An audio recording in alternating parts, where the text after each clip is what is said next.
So I thought I'd share with you my no frills style video, sharing with you actually two things. One of the easiest lunches I ever prepared on planet Earth that I had this afternoon, plus my handy dandy homemade mix to make your own complete pancake mix. I know I've shared this in the past, but I just thought for convenience, since we're all in a position any way we can to use less eggs for whatever the reason. Sometimes we just don't happen to have eggs on hand, or we have a few, we want to stretch them further. We don't want to put them in a recipe, but let's say somebody rather have, let's say, for example, scrambled eggs. Okay. So you want to reserve your eggs and this and all that. So I just thought I'd tell you about this afternoon. Today, I did a recording with Steve from the Steve Young 74 channel.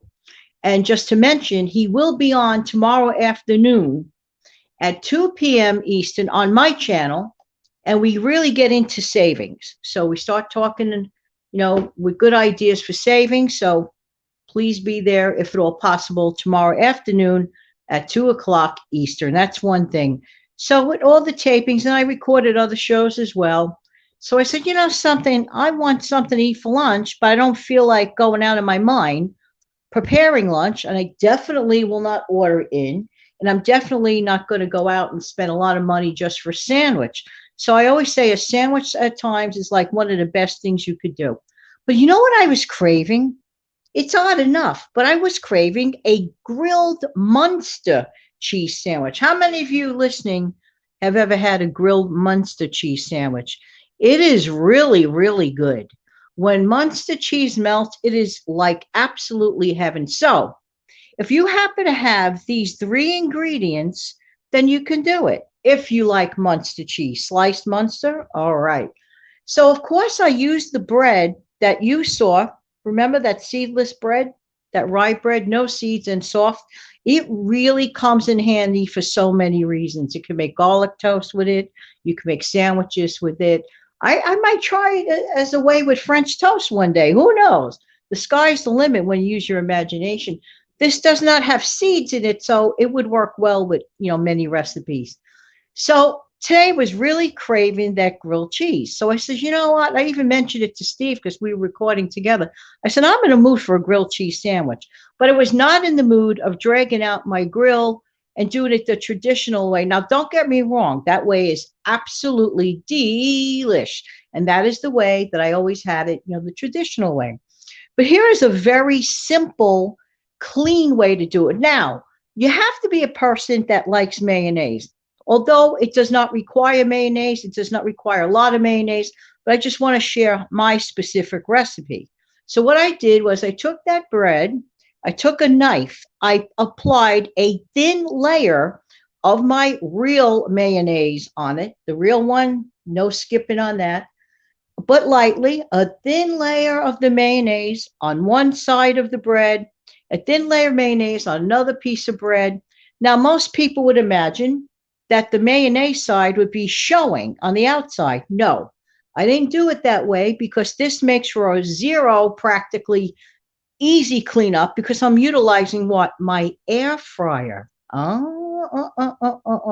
listen carefully. So what I did, I had my Munster cheese, and for me, I put in two Munster cheese slices. Now, when I say two slices, years ago when they sold Munster cheese by the slice, it was this long slice. They got smarter. What they did was cut that long slice in half. So two of those half sizes, which would really equal one long slice from back in the day, I put on the inside, okay? In other words, the mayonnaise side is on the interior. It is not on the external pieces of the bread. Just saying, just saying. So what I did, I cut the sandwich in half. Then, when you cut it in half, you kind of get up and down, right? Then I went across long ways, which gave me four little pieces of a sandwich, okay? So those four pieces of the sandwich, even if you have a small air fryer, you can do it, it will fit. So that's one of the reasons I also cut it that way, also for even cooking. So What I did was I put those 4 slices in my air fryer. I set it at 350, my famous 350, right, for 5 minutes. That's it. Done.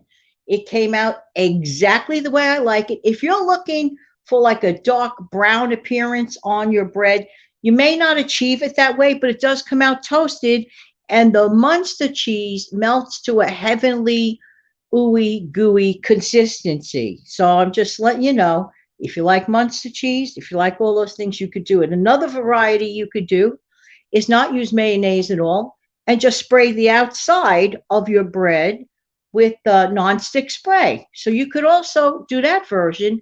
And I might try it one day and put those, like that famous thing that I love, garlic parsley on the outside, spray the exterior of the sandwich, put my Munster cheese in the middle, cut it into fours, pop it in the air fryer, 5 minutes. I mean, talk about a convenient lunch. Now, this morning, as you know, I gave you a no egg banana bread recipe of mine. But some folks were talking about how convenient it is to use the complete pancake mix. Now, not everyone has the complete pancake mix at home, but many people have the ingredients to make your own complete pancake mix. And I just thought at this juncture that I would once again share it with you. So if this is of interest to you, I strongly suggest that you get a pen. It is so simple, it is actually pretty much a joke. Yeah, as long as you have a nice clean place to store it, okay, like a little jar of some sort, and you store it in a cool, dry place. So you're going to make your own complete pancake mix. Here's what you're going to need: 4.5 cups of all-purpose flour. All right. 3/4 of a cup non-fat dry milk. 1/3 cup of sugar. 2 tablespoons of baking powder. 1 tablespoon of baking soda. 1.5 teaspoon of salt. You're going to mix this thoroughly and you're going to put it away. That's it. Done. Now, whenever you wish to make your own pancakes, you eyeball it just like you would do with complete pancake mix from the grocery store. You make your pancakes as thinly as you want, as thickly as you want. It's up to you. You proceed to make them just the way you would make the ones from the grocery store. Voila. You see, you didn't need eggs. You didn't need to run out to the grocery store to make to buy complete mix. You made it on your own. Just imagine how much pancake mix complete you can make on your own. I mean, the sky is the limit. All these ingredients are very reasonable. Most of them are easily accessible. And more than likely, many of you viewing or listening have these ingredients right there under your nose. So just thought I'd mention this little bit of information. And I hope that you find some value in my video. I really do appreciate it. And if you did find some value in my video, would you be so kind to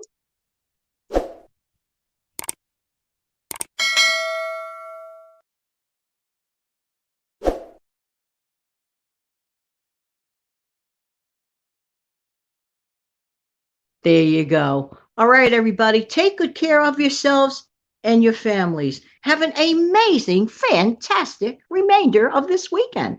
Take good care now. Bye-bye.